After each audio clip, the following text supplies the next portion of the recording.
I'm 5 years old and Santa Claus gives me a magic box. I think that someone from above, from the universe, has chosen me, the young Frederic, to become a magician and have a knowledge that people don't have and have the secrets and everything. I knew I will be broke by the end of the week because I had no money.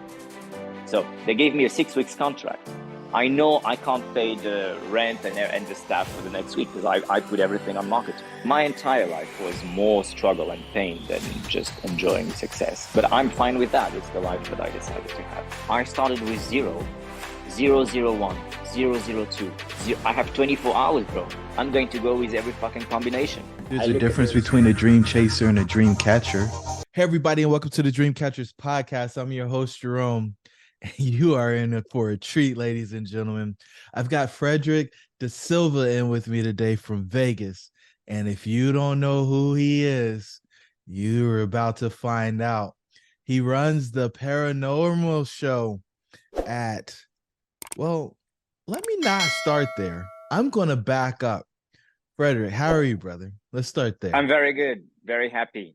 12 o'clock, noon here, beautiful weather behind me. It's the perfect weather right now in Vegas. 4 hours before doing the show. Thank you very much for your invitation. It's such a pleasure. Grateful to have you here, man. So, I started to go into all this stuff of where you are now, and I don't like doing that, man. Let's unpack this journey because it is one of the most fascinating ones that I've ever seen. So let's take it back. You're not originally from the US, correct? Absolutely not. Just coming here in the US was a very, very difficult and long journey. I grew up in France. My family is from Portugal, from a very small village in Portugal. So, yeah, United States was the El Dorado for us. I mean, yeah, definitely not from here. Very, very far away, very different culture. So, yeah, I was not meant to live here when I grew up and the way I was born. So how did you get into, well, how'd you know that you wanted to come to America? I had somebody message me on Instagram, and he's like, man, I feel like I should just leave America. You can't be successful here. There's so many people trying to hold me back and keep me down. And I was like, I've been a lot of places. I think America is a place where you can transcend the different classes, and education is part of that. So what, I guess, made you want to come to America, and then kind of tell us about your journey to get here? Well, do you want me to start from the beginning? I do. All right, so let's start with the beginning. I'm 5 years old and Santa Claus gives me a magic box for Christmas. And afterwards, I realized that Santa Claus for children is almost like God for adults, right? It's this guy somewhere in the sky. You don't know where he is, but he's watching you. He knows exactly what you want. And I unpacked the package for Christmas, and this guy is giving me a magic box with all the secrets of the universe, the secrets that nobody knows. And it's for me. And he's giving toy cars to my cousins. And I mean, this is the most important day of my life. I remember that, like absolutely remember that, like if it was a few hours ago. I think that someone from above, from the universe, has chosen me, the young Frederic, to become a magician and have a knowledge that people don't have and have the secrets and everything. I take that extremely seriously. I think I have a mission now to become a magician. I know at that very moment, I understand my entire life will be dedicated to magic. And it has been the case. I'm now 41 and I dedicated my entire life to magic.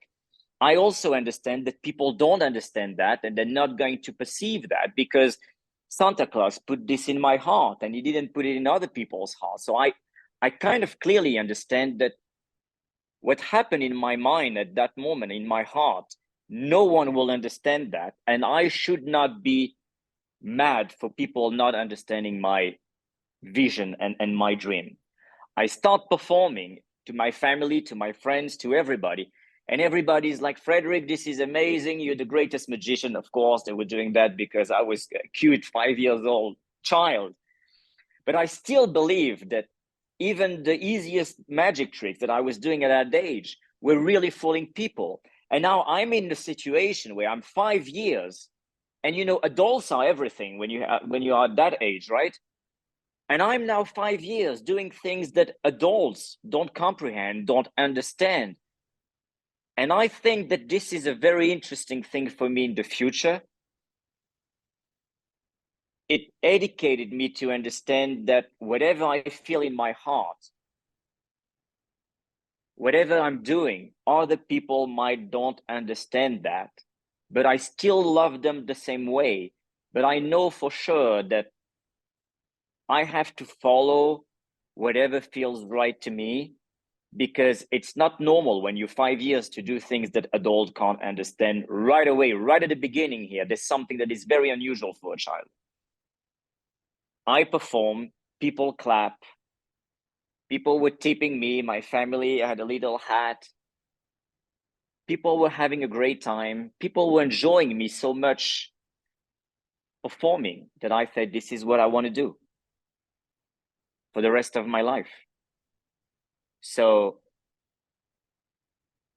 one day I wanted to buy some little speakers to go to a vacation in Portugal, because the where I was going for 2 months there was nothing to do. And my mom told me, why don't you go to that little street where there are restaurants in the village I was living, and perform magic in the restaurants, and people will tip you. With that money, you can buy your little speakers. I'm 13 years. So I take my bicycle, I go there, I do what my mom told me. It's a huge success. I go from one restaurant to another restaurant, and I come back with so much money, coins, that I had more money than I needed.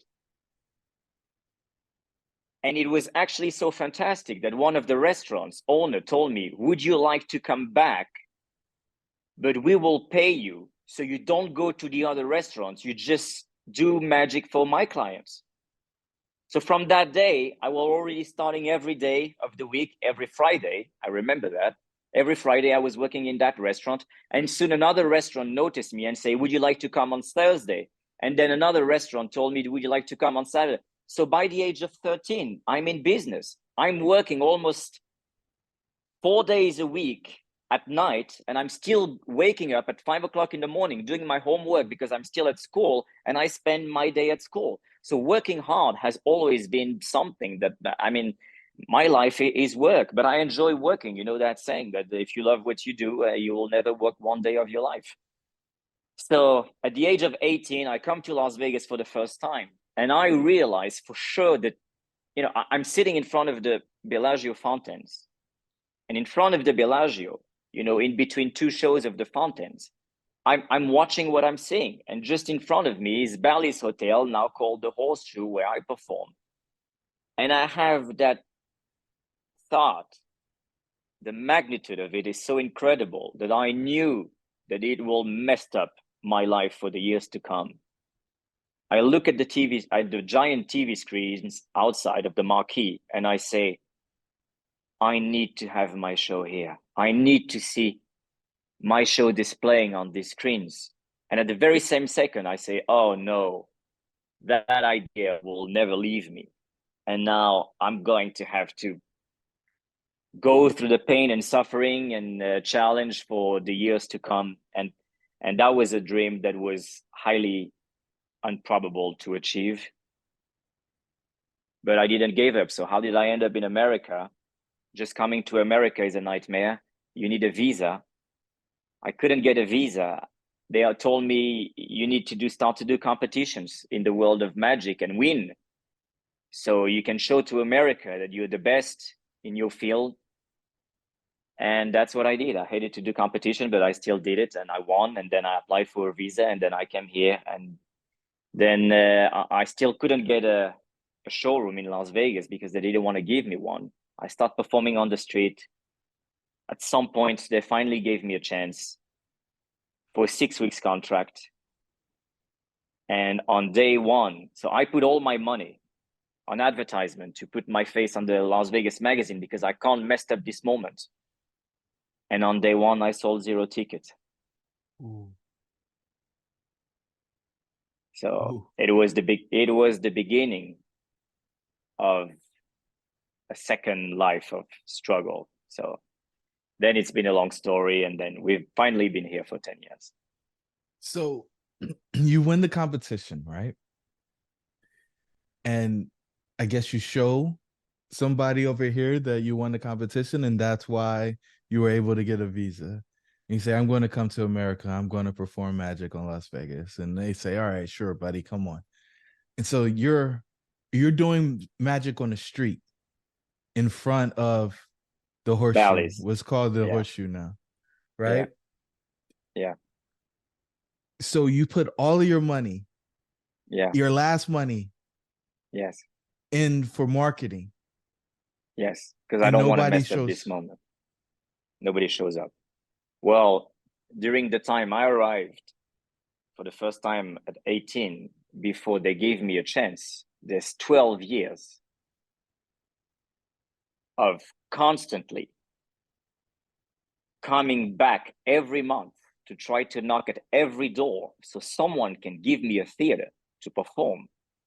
12 years. During 12 years, I was working in France. 3 weeks, that's what I needed to make $1,000. Working during the day, I was even working in like Walmart, doing magic tricks to people to have people attention, to sell detergent. Oh, look, you have a stain here, and I make a little black handkerchief appear, and I put the detergent, and now it's completely clean. I was doing everything. I was doing that during the day. At night, I was going in cabarets. I was doing one cabaret at 8, then I was going to another cabaret at 10, and another one at midnight. And I remember that sometimes there were people hiring me to go to perform in their showroom when the show was already over, like 2 o'clock in the morning. There's a guy who say, ladies and gentlemen, the entire show of all the performance is over. If you want to wait, there's a guy who's going to come at 2:30 in the morning, and what he does is amazing.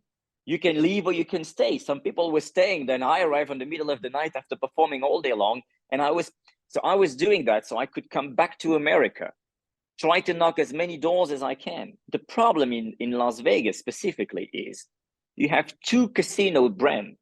They own the entire strip almost. You have MGM, Caesars Entertainment. And what I didn't know is that every casino, the group has only one director of entertainment, Jerome. So the problem is, once the guy at Flamingo told you no, the next day you go to Horseshoe and it's the same guy, and you go to Caesar's Palace and it's the same guy. And the guy told you, I've been telling you for years, we don't want you. And you know what? I never took it the wrong way.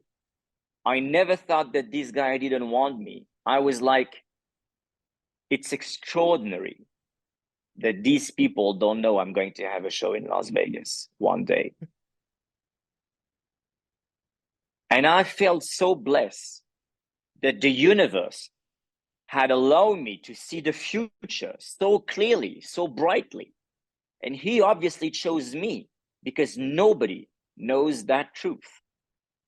And it fascinated me that people keep telling me no when I knew that this will happen regardless.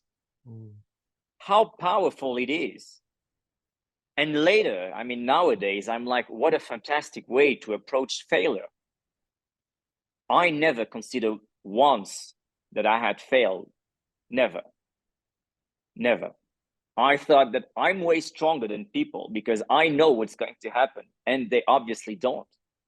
Fantastic. Thank God. Thank the universe for giving me that gift, that clarity, that certainty. I knew that it will happen. I knew there was nothing that would I will have my show in Las Vegas one day. There's nothing you can do about it. You can tell me no. Doesn't matter. It's not going to change the final outcome. So yeah, so that was a long journey. So just get a show in Las Vegas was a nightmare. I was performing on the street and they were kicking me off, saying, this is a private property. We don't want you here. Amazing. A life of struggle. But it was a fantastic journey, regardless. So where did the unshakable faith come from? Because, I mean, there is nothing along the way. Well, maybe there is. Maybe you'll tell us. But based on what you've shared with us to this point, there's nothing along the way that said this was going to work, other than you got that magic box when you were 5. I knew. What can I tell you? I knew if I know something and I can see it vividly and absolutely clearly, and there's no doubt about that this is going to happen, I'm going to make it happen. I didn't know how long it will take. I don't know how much struggle I will have to go through, but I knew that it will happen. I never thought that it will not happen. Never. It never happened, not even once.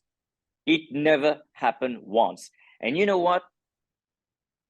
Maybe the magician mindset that is unique to a magician, to me. If I tell you, Jerome, tell me what would be the most amazing, impossible magic trick that I could come up with, whatever you're going to tell me, I'm like, yes, this is exactly what I'm going to do. What a fantastic idea. I'm not going to say, no, it's impossible. I ask you, what's the most impossible thing to do? I'll figure it out. So I never really considered that I was failing. I was just looking for the trick, like you show me a card trick. And for the rest of my life, I have to figure out how it works.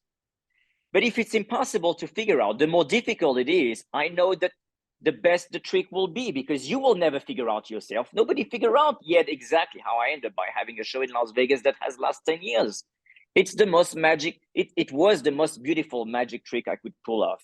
Is how a guy like me, who come from nowhere, ended up in Las Vegas with David Copperfield, Chris Angel, Celine Dion, Adele, and ended up having his show here for longer than anybody else. So I thought I figured it was a magic trick that I had to figure out how it was done. And so I know it's possible. I know it can be done. I just haven't figured out yet, but I will. So no failure. Failure doesn't exist. I just don't understand. For me, I never considered I was failing. I was looking for the trick. So nobody bought tickets the first night. Then what happened? Yeah. So what happened is I called the box office and they told me we sold 0 tickets, and the next day 0, and 0 the next week. This is the most messed up moment of my life.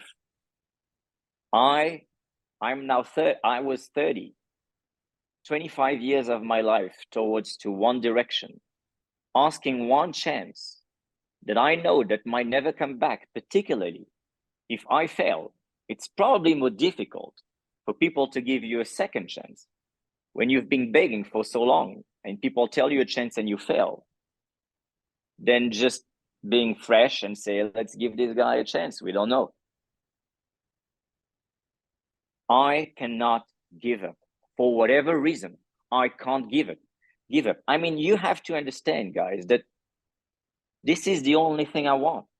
I'm not interested in, I'm not married. I don't have children. I'm not interested in anything else. I don't play video games. I don't have TV at home. I'm not on the apps.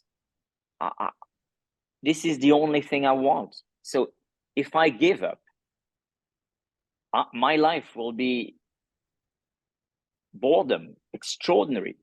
I mean, after 1 hour, I don't know what to do. This is the only thing I've been doing. So what do you want me to do? Give up? Then do what? Sit on a chair? I couldn't give up. So I had to find out a way. So same thing. All right, a very difficult magic trick to pull off now. It's like being on stage and everything goes wrong.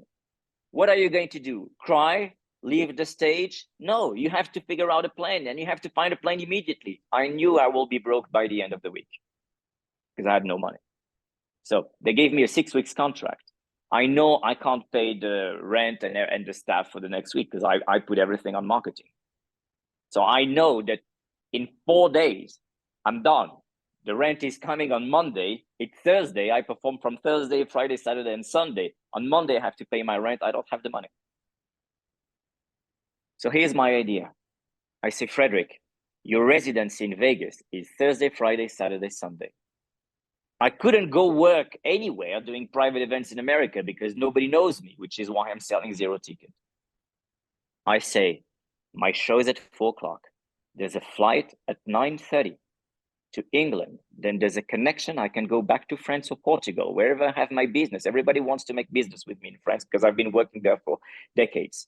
I say, I'm going to do my show on Sunday night. I'm going to take a flight. I'm going to go in France. I'm going to sleep in the airplane. When I arrive, I'm jet lagged. So that means that I can do as many shows as I can, one after the other, after the other, after the other, making enough money. Drive back to Geneva, where the airport, the closest airport was, so I could take the earliest flight in Switzerland. I sleep on the floor of the airport every single time, on the tiles of the floor of the airport. I take a flight back to US. I come with enough money to pay the next rent, and I did that for 1 year.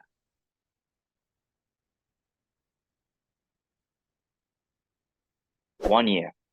And after 1 year, people start to write reviews online. We become the #1 rated show in Las Vegas, 4.9 out of 5 stars, something ridiculous. Even the Wall Street Journal wrote a paper say how this guy ranks higher than Celine Dion in Las Vegas. And after 1 year, people come back, bringing other people, and I could finally focus on my residency. Wait, you flew back to Europe once a Yes. week for Every a Sunday, year. every Sunday, sleeping on the airplane, arrive there, not sleep, performing 3, 4, 5 shows, whatever I could. I had 48 hours. Go back to Geneva at 5:30 in the morning. There was a flight back to the United States. Arrive here for Thursday before 4 o'clock. Pay my rent. Go on stage. I didn't have a driver license because I didn't have time to take it. I had a driver license, I don't know, at the age of 37, 38. I was driving a moped to go work. And I was driving my moped, and there was huge buses with my face, which was very, very funny. I didn't have a car until 2017. And I took a driver license because the law changed in Nevada, and I couldn't even drive my little moped without a driver license. So I say, well, okay, I need to take my driver license now. Everything was about work. So it was not fun all the time. My life was pain and struggle. I mean, nowadays people see me and see how successful this guy is, fantastic. You know, my entire life was more struggle and pain than just enjoying success. But I'm fine with that. It's the life that I decided to have. So you fly back and forth, you get the money, you pay the rent because the show wasn't paying for itself. Do you keep doing marketing too with money or no, bro? I'm broke. I have no money to put the marketing. I had the money to put the marketing when I started because I had worked 15 years. I mean, the marketing in Las Vegas is ridiculously expensive. I mean, you're competing with, Bruno Mars. And even Bruno Mars is not taking every billboard for a reason.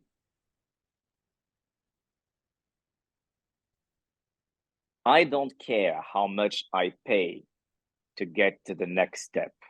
I don't care. I'm going to die anyway. I want to go to the next step. If that next step is 10 years of my life, I don't care. I'm in the next step now.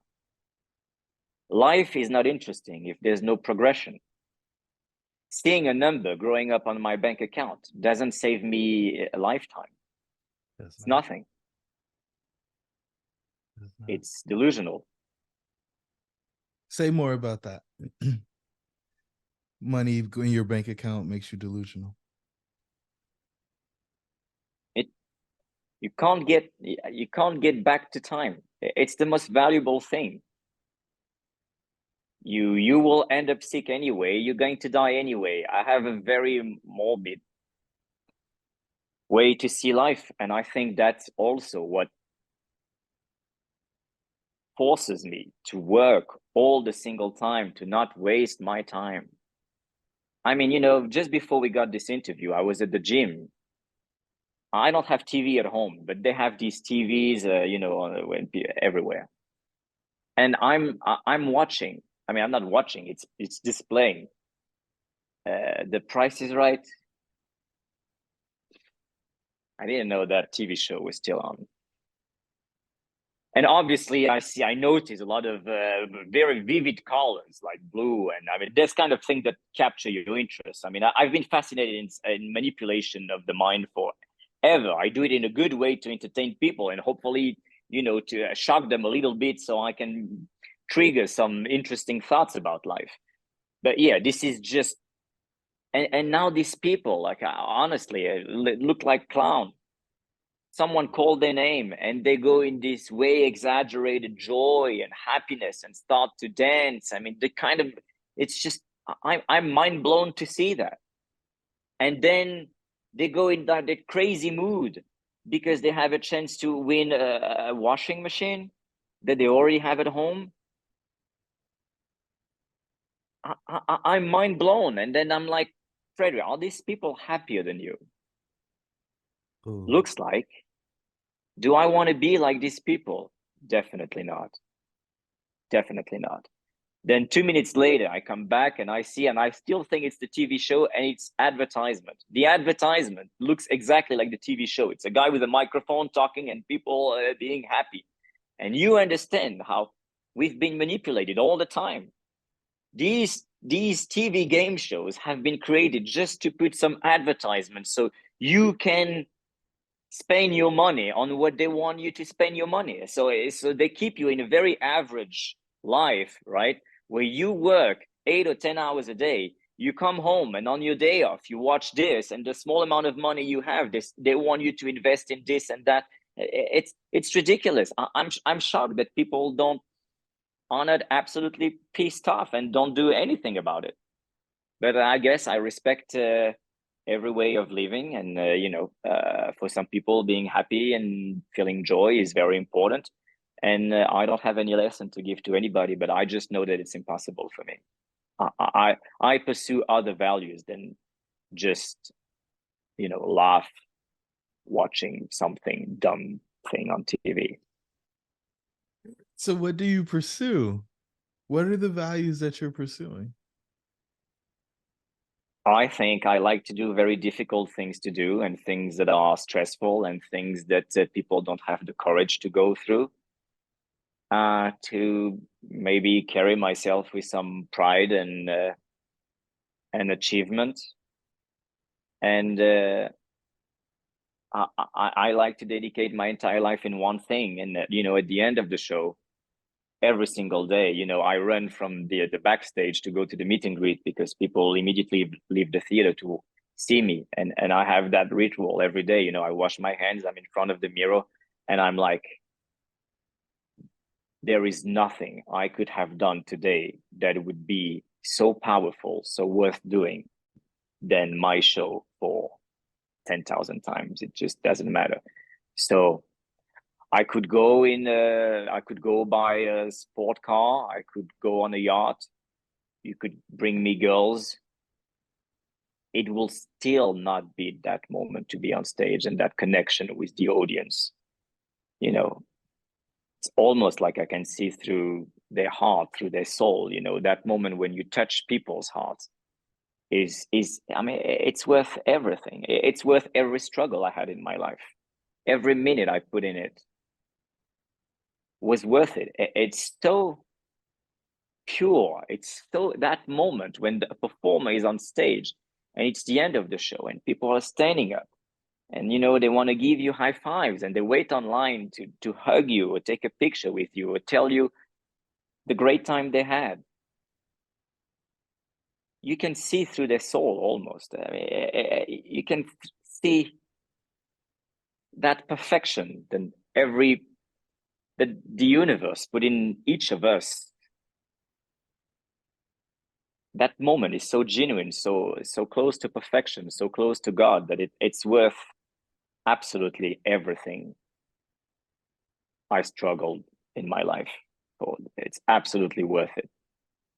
There's nothing you can do to that level. I mean, what do you want to do? Stay home, watch TV, play video games? I mean, these things, it's so mundane. So yes.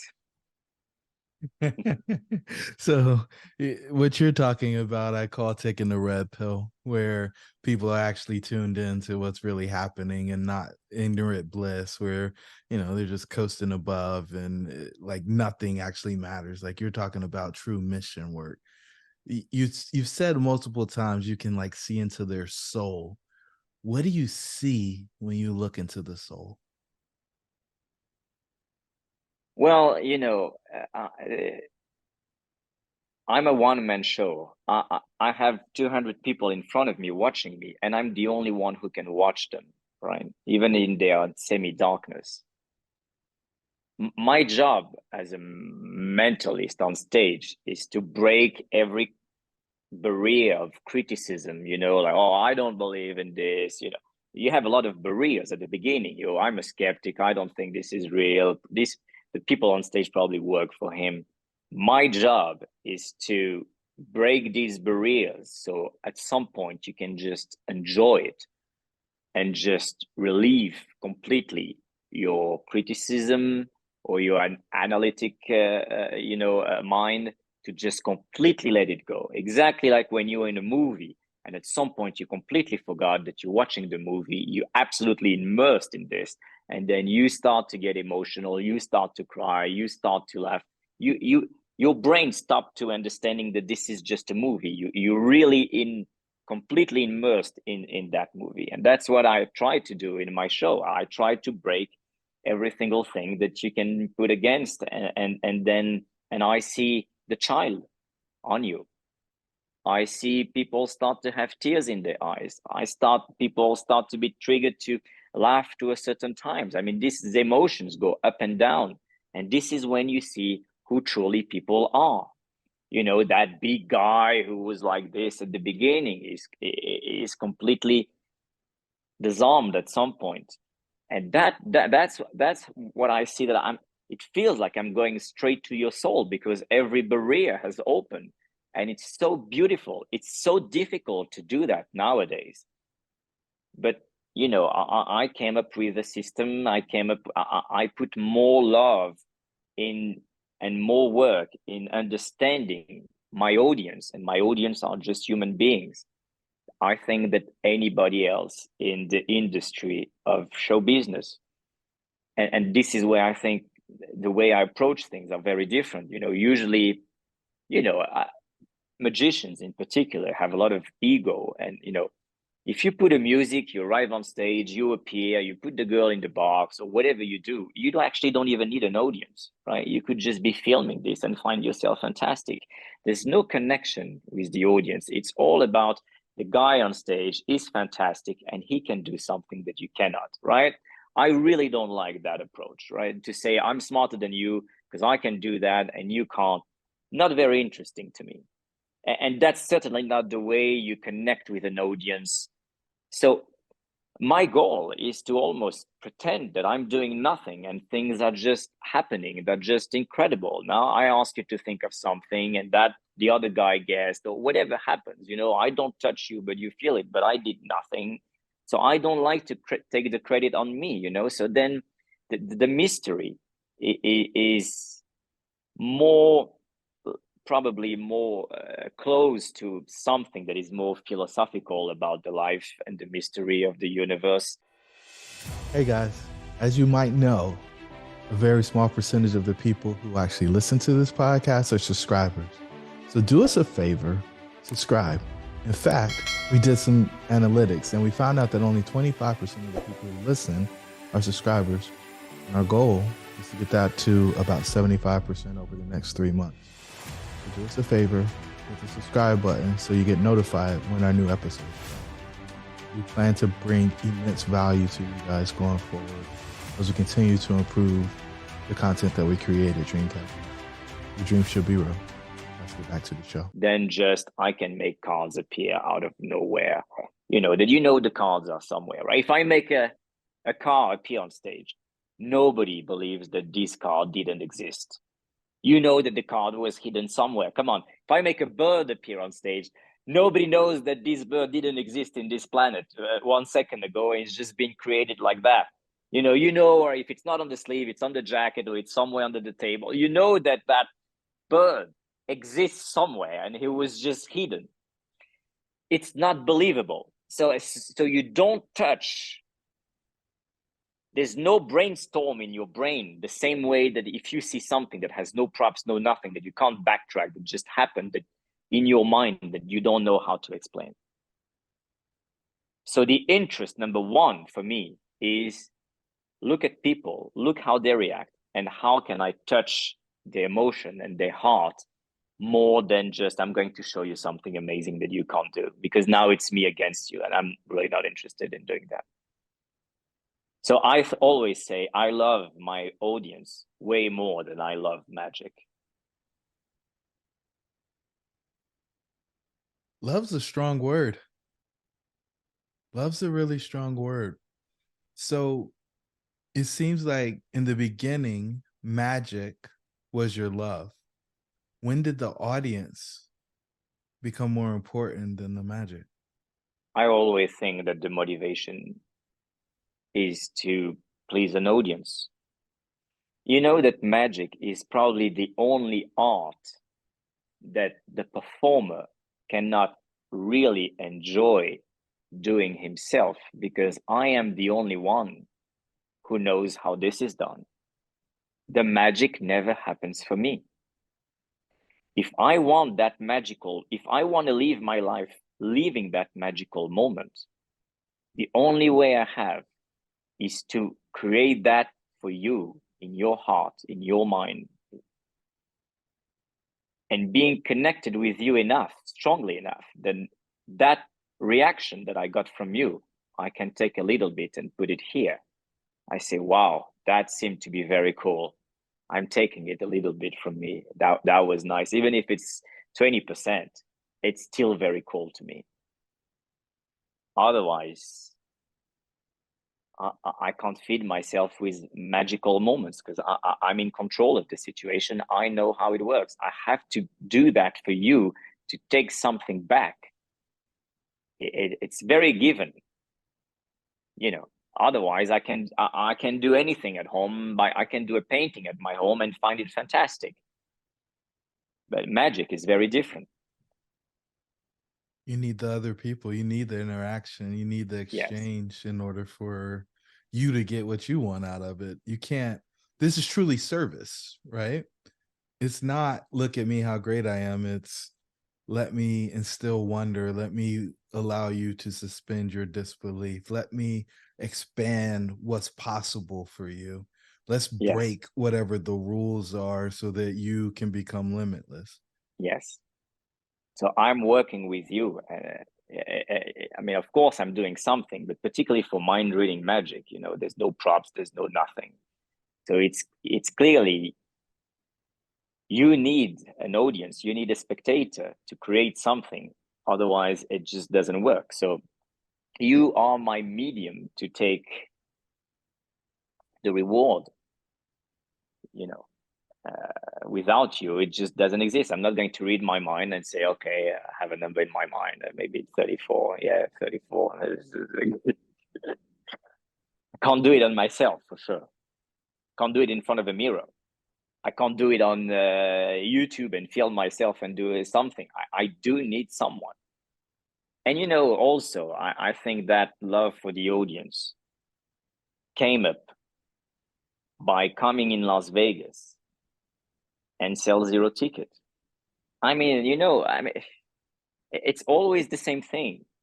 When you started tough, you know, the victory has a very different taste. A beautiful victory is a victory that was difficult to get. I dedicated my entire life, 25 years, to come to Vegas to meet with an audience, and the audience were not here. Nobody. I mean, it's messed up, you know. It is messed up. I did all these things to be able to meet with an audience. So people always ask me, why don't you charge to go to the meet and greet? Everybody charge. Why don't you sell merchandise? Why don't you sell t-shirts and try to make money? First of all, I don't come from America. So money is we have a very different approach of money, you know, in my country. So people don't really care about money. So money has never been a big thing for me. I'm not pursuing money. So I never sell anything. I don't have merchandise, but also how could I charge people when I have spent my entire life hoping that some people will come to see my show, and now they're coming and I can make a living and I make a lot of money accidentally, I mean, just by consequently. And now I'm going to charge for people to take a picture with me? No, it's just not me. I can't do that. It's impossible. I will never do that. I think it's disgraceful. I mean, you know, I've been waiting for these people all my life. What am I going to do now? I'm going to charge you to sign an autograph?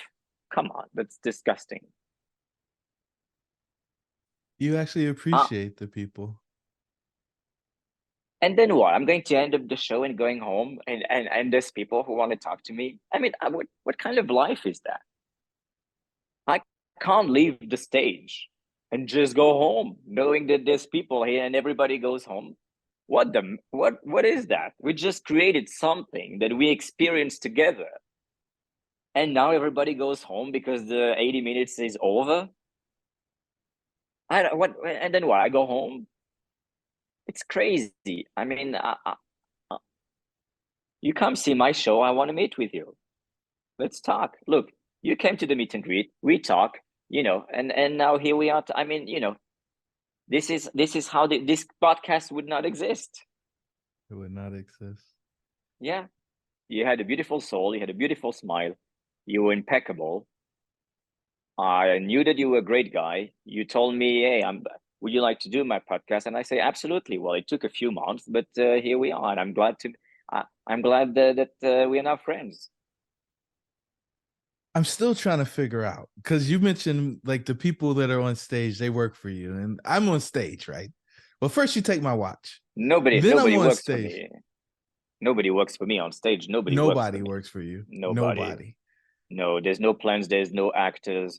There is no assistants backstage. There's no electronic gimmicks. There's no earpiece. There's no hidden cameras. Nothing. But how do you?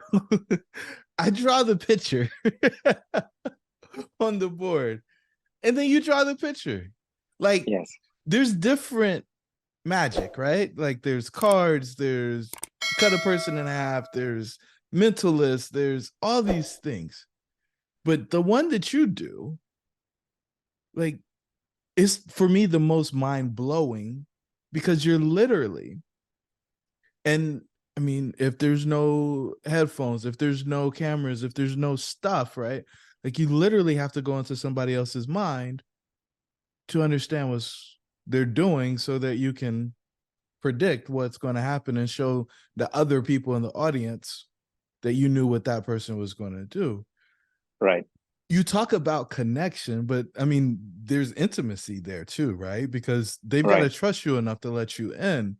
And so Right. for me, this is so much bigger than an act or a show. And like the reverence that you hold the audience in, it digs into the fact that you see it as more than that as well. Yes. Well, that probably relates to the most important thing for me, which is connecting with an audience. So to every level, you can feel and see that this is different than just a guy doing his act on stage with a piece of music and never communicate with an audience. So of course it helps me even during the show to connect with an audience and be able to do my mind tricks or whatever. But I mean, yeah, you on stage, you make a drawing and I draw. I mean, even blindfold, I put some details in the drawing that you know that even if someone was feeding me with an earpiece, just draw a house or you know, a cat. Or, no, it's exact. You can tell that there are details that you can't even tell to someone. And there are no there's no cameras, there's no earpiece. I mean, people check my ears during the show, and you can go anywhere you want to hide yourself. And then I still do the things at the meet and greet anyway. So yeah, I can't tell you how it works, but I had to work out your critical factor, your intelligence, and all these beautiful things that God gave you. I have to trickle them in a way that nobody can understand that. And again, it's back to when I was 5 years and I was doing magic tricks and my family couldn't understand. It's a very different way to approach the world. And sometimes I feel very lonely because of that. I feel that I can't trust anybody because I see, you know, in my audience, I had astronauts, I had politicians, I had presidents of different countries. I have very smart people. I have doctors all the time, and they come to the meet and greet, and I say, "Come on, there's no way. I mean, I'm a doctor. What I don't understand. I don't understand how you do what you do." And I'm like, "Well, maybe one day I will need to go to the doctor." I don't know if you I can't really express this feeling. I don't know if you understand where I'm trying to go, but it feels to me that if me, Frederic, the guy who comes from Portugal, stands up every day in front of a crowd, and no matter how many people, after decades and decades of doing that, I never had anybody pull off the way I do what I do. Well, these are the people that hopefully are going to, find a cure if I get sick. I mean, I feel that we are so limited. It's such a lesson of humility that I see, even for myself. I'm like, we are nothing. We know nothing. That guy who is an astronaut still doesn't know how I pull off what I just did. I mean, this has to be something so bigger in the universe that we are not even aware of. Like really, in a world where we think we know everything, I'm telling you, we know nothing, brother. Just come see my show, and it will put your ego on the side, because you will. I mean, it has to do something in your brain that hopefully says, "Wait a second. I mean, yeah, we know nothing. Just this guy alone on stage does stuff that we don't understand. So I probably don't understand anything about the universe. We want to, we hope to, we listen to our heart, but I think I don't know anything for sure. It's exciting to try to figure it out, but I don't even think I'm capable of having any answer for sure. Wow. So what's more powerful, love or an idea?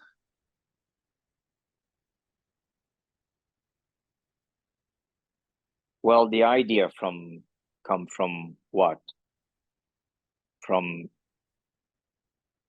something that was in your mind, in your brain. What is an idea for what? An idea for an act, a trick? Why would I want to do that? Always the same thing. Why do I want to do that? Why do I want to meet these people today? Love. I love doing this. I love the way the show is constructed. I love seeing the audience. I love the way they react. I want to do it better. So in my case, any idea is always related to the same thing, right? What kind of idea are you talking about? It doesn't, for me, in what you do, right? Being a mentalist, it's all about, from my perspective, it's about planting ideas as seeds, right? And then, but the way you end your show, and I won't kill it for people who are going to go to Vegas and see it, but love is the overarching theme, right? And so it's my belief, and what I expect you to say is love is the most powerful thing out of all things, because it's the thing that allows you to connect. It's the thing that allows you to continue through all the adversity and struggle that you've been through in order to get to the place where you are today. Love is the thing that keeps you passionate. Like, I mean, if we just go down the list, like love, from my perspective, with what you share here today and what I witnessed on stage, is the thing that's powered you and allowed you to overcome what most would consider insurmountable odds. And I don't think just the idea that you're going to be famous, or the idea that you'll be on stage one day, or the idea that you'll do magic would have been enough. I think at some point you would have become rational, right? Because nothing about what happened on this journey is rational. Nothing about what happened on this journey a sane person would have done. Everybody who would have been doing this because they thought they were supposed to be doing it, right? An idea, they thought they were supposed to be doing it, would have stopped, because it's like, there's no way that I'm supposed to be going through this. I got the show. Now I got to fly back and forth. I got to pay the rent, and I can't pay the rent from the thing I'm doing. I don't have marketing money. I don't have a visa. Like, there were all these chances for you to say, oh, maybe it just wasn't meant to be. Maybe I was delusional at 5 when I said that this was what I was going to do.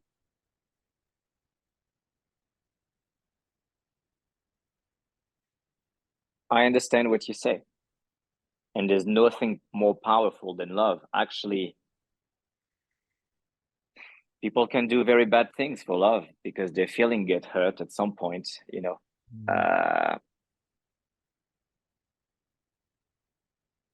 It has to be the only explanation. In my case, you know,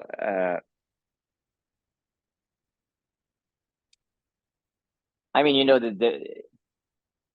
at the end of the show, okay, we'll tell a little bit about that. You know, at the end of the show, everything goes through the real secret is about love. And I do a painting upside down of Charlie Chaplin, and I end up with this quote, and this quote is very beautiful from Charlie Chaplin.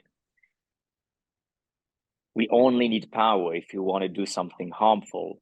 Otherwise, love is enough to get anything done. And I think it was important for me to end up with this quote, because people always ask me if I have a special power, because this is obviously what you think at the end of the show. This guy must have a power.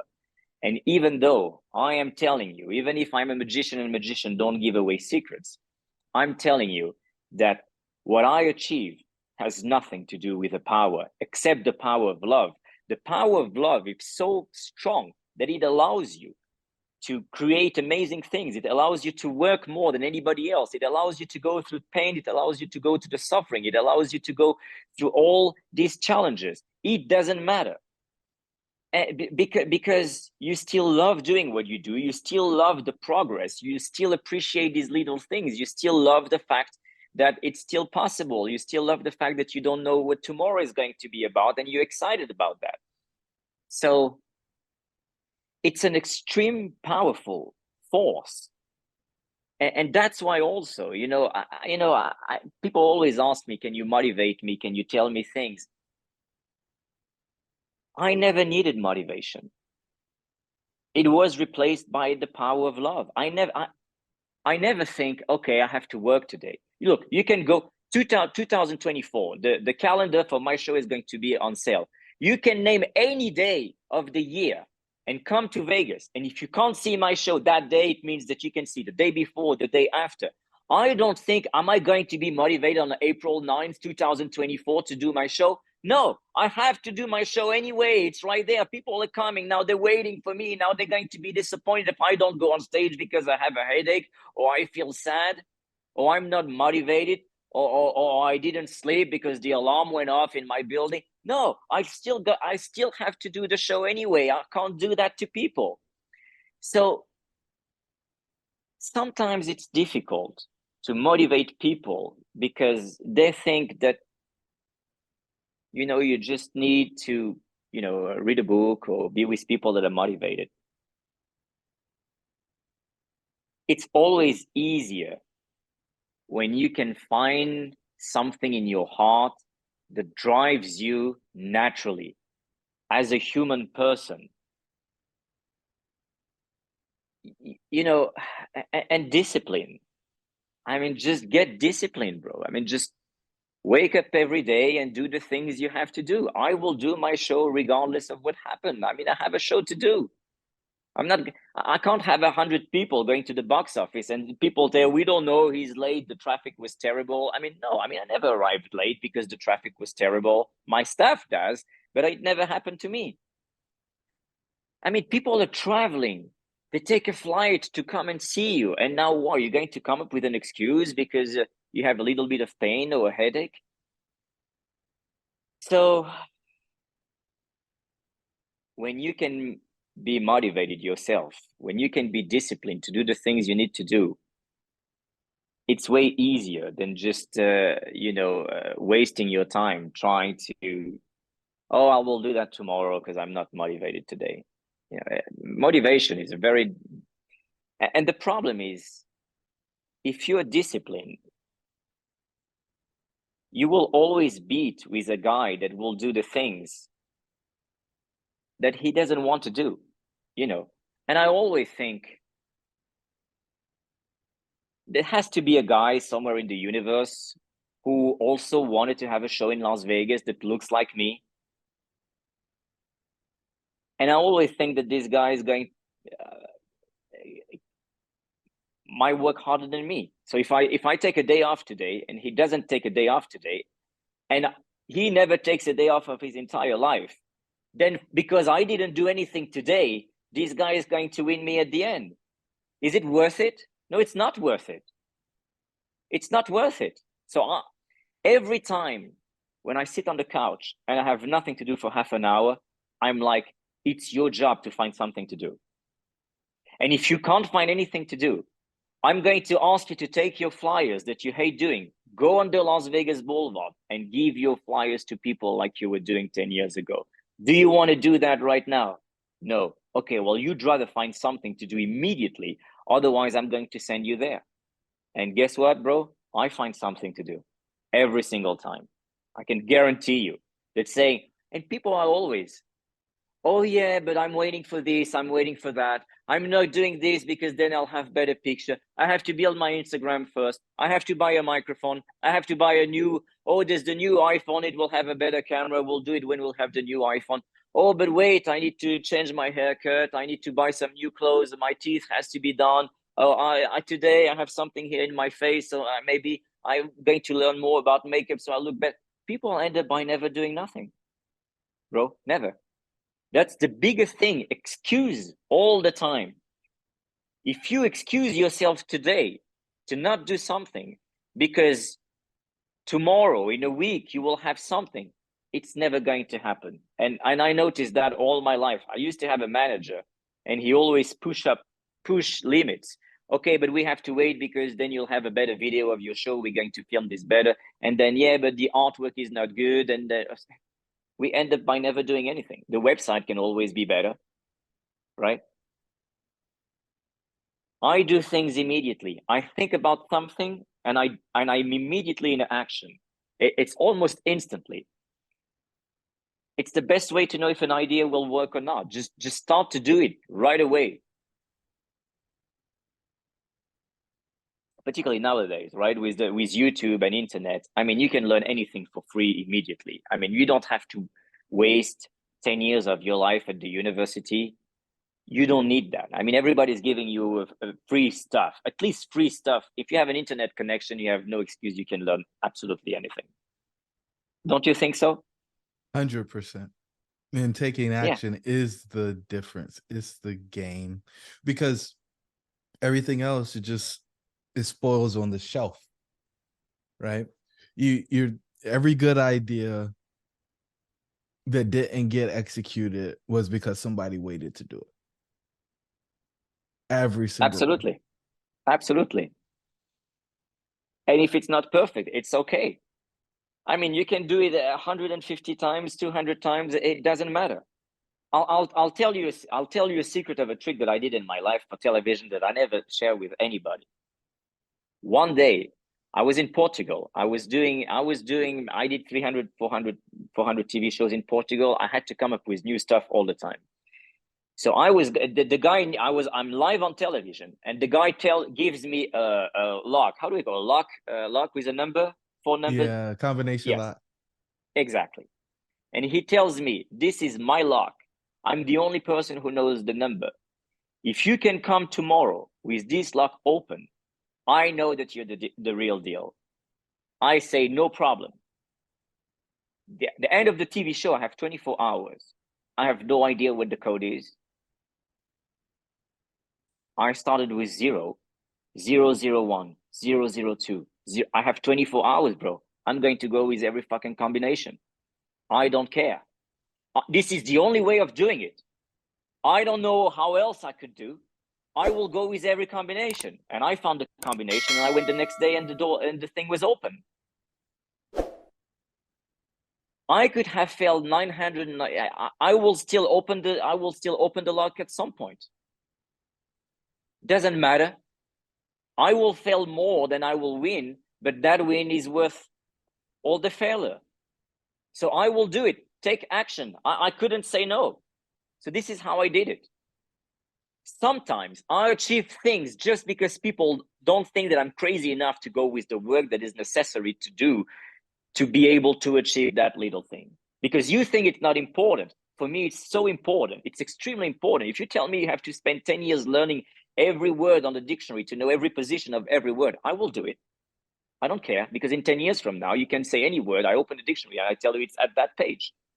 And you will never figure out how, because your brain will not assume that I put enough work to actually do it. So you're going to look for the secret, but you're never going to find it, because there is no secret, because I really do it. I did it. I just learned the dictionary, period. I went through every combination and I open it. You just think it's silly. You just think it's too much work. You just think that it's not worth it. It's not worth it doing for you. So you assume it can't be worth doing it for me. Well, we perceive things very differently. So whatever is very important for you, you put the work that is important for me to open that lock or to just learn the dictionary. Find yourself that is valuable for you and put more work than everybody can imagine. Then you will reach a result that has never been reached before, because nobody has put that amount of time to work to get to that level. That's how people break records. And then, so, okay, let's say today you break the record of the guy who runs as fast in the world, right? So Yeah. nobody else has run that distance, that amount of time. Are you still a human person? Yes. Yes. Do you have a supernatural ability? What would you say? Tough question, right? Yeah. I would still, probably not. Yeah. So what? You're telling me that you don't have a supernatural ability when you're the only person in the world who can do something that every person in the human history has ever done? That's what happened with me. People tell me he's doing something that nobody can do. He must have a supernatural ability. And I'm telling you from my heart, this is how I end up the show. You only need power if you want to do something harmful. Otherwise, love is enough to get anything done.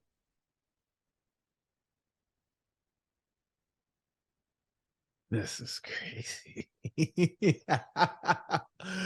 Oh man, brother, this has been a phenomenal episode. I always like to wrap these up asking, what's the one thing you want listeners to take away from this episode?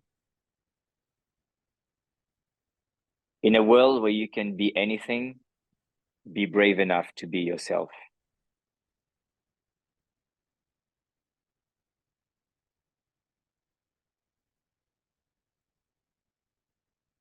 Particularly nowadays, there's so much content. There's so many people that you can look at, and you want to become these people. Just spend more time talking to yourself, having a conversation with yourself, asking you questions, trying to answer, and find your own way. There's only one of you. When you can embrace that and being yourself, it's easier for you to play that than anybody else. It's easy for me to play Frederic da Silva. If you want to copy me, it will never look the same. But it's so easy for me. I'm just being myself. I have a big advantage to play Frederic because Frederic is me. You have the same thing. You have these qualities. You have your voice. You have your physique. You have the way you think that is unique to you. For someone to try to do that is going to be extremely difficult. So it's good to look at people, what they do, but particularly nowadays, I mean, back in the day, you can be waiting for the doctor for 1 hour and I had nothing, and you could think about stuff all the time, right? And you become closer to yourself. Nowadays, the temptation, even when you're waiting for 2 seconds at the red light, is to take your phone and have somebody else, influencing you and giving you stuff in your brain. I would encourage people, just take a break and understand who you are. And that combination of things is unique to you. There's a reason for that. You have a unique fingerprint. Everything is unique to you. Nobody can have that amount of combination in one person. Embrace that, and everybody will want to be like that, and they cannot, because there's only one of you. God only made one of you. So you are stronger if you go to the path of being yourself. So in a world where you can be anything, be brave enough to be yourself. that's what I would encourage people to do. Ladies and gentlemen, you heard it from the man himself. Get in touch with yourself. Love is all we truly need. Frederic, thank you so much for being so generous with your time and sharing your wisdom with the listeners. Thank you, bro. Thank you. Thank you so much. Thank you. Until the next time, your dreams should be real. We'll catch you guys on the next episode.